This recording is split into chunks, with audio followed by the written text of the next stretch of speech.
Hello friends, എല്ലാവർക്കും എൻ്റെ വിഷുദിനാശംസകൾ. വിഷു പ്രമാണിച്ച് നല്ലൊരു രുചിയുള്ള വെജിറ്റബിൾ കറി പരിചയപ്പെടുത്താമെന്ന് വിചാരിക്കുന്നു. അതിനാവശ്യമായ സാധനങ്ങളൊന്ന് മുരിങ്ങക്കായാണ്. മുരിങ്ങക്കായ വീട്ടുമുറ്റത്ത് തന്നെ ഉള്ളതുകൊണ്ട് അവിടെ നിന്ന് ആവശ്യത്തിനുള്ളതൊക്കെ പറിച്ചെടുത്തു. പിന്നെ അതിലേക്ക് വേണ്ട സാധനങ്ങളാണ് പരിപ്പ്, കൂസ, വെണ്ടക്ക, പച്ചമുളക്, ചരങ്ങ, ഉള്ളി, ക്യാരറ്റ്. അതിനുശേഷം നന്നായി തിളപ്പിച്ച വെള്ളത്തിലേക്ക് ഈ പരിപ്പും അതുപോലെ നമ്മൾ നേരത്തെ കട്ട് ചെയ്ത് വെച്ചിരുന്ന സാധനങ്ങളൊക്കെ ആഡ് ചെയ്യുക. ഞാൻ തക്കാളിയുടെ കാര്യം നേരത്തെ പറയാൻ വിട്ടുപോയി. അതിലേക്ക് ഒരു തക്കാളിയും കൂടി നമ്മൾ ആഡ് ചെയ്യേണ്ടതുണ്ട്. തക്കാളി കൂടി ഇട്ടതിന് ശേഷം ആവശ്യത്തിനുള്ള മഞ്ഞൾപ്പൊടിയും മുളക് പൊടിയും ഇട്ടൊന്ന് ശരിക്കൊന്ന് ഇളക്കിയെടുക്കുക. അതിനുശേഷം ആവശ്യത്തിനുള്ള ഉപ്പും കൂടി ആഡ് ചെയ്തതിന് ശേഷം കുക്കറിൻ്റെ അടപ്പിട്ട് നന്നായി ഒന്ന് വേവിക്കുക. ഏകദേശം ഒരു വിസിൽ വേകുമ്പം തന്നെ ഏകദേശം വെന്ത് കിട്ടും.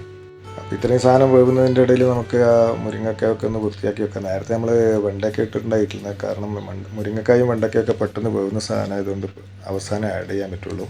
അങ്ങനെ അതൊക്കെ ഇട്ട് ഒന്നും കൂടി തിളപ്പിച്ചു. അത് തിളക്കുന്നതിൻ്റെ ഇടയിൽ നമ്മളൊരു ഫാനിൽ കുറച്ച് വെളിച്ചെണ്ണ, അതിലേക്ക് കുറച്ച് കടുകും കറിവേപ്പിലയും അതുപോലെ വറ്റൽ മുളകൊക്കെ ഇട്ട് അതൊന്ന് താളിച്ചെടുക്കുക. അപ്പോഴേക്കും നമ്മുടെ ഈ കറി ഏകദേശം വെന്തിട്ടുണ്ടാവും. അപ്പോൾ ഈ താളിച്ച സാധനം നേരെ കറിയിലേക്ക് നമ്മൾ ഒഴിച്ച് ഒന്ന് കുറച്ച് നേരം കൂടി ഒന്ന് തിളപ്പിക്കുക. അതിനുശേഷം കുറച്ച് കറിവേപ്പില ഇട്ട് കുറച്ച് നേരം മൂടി വെക്കുക.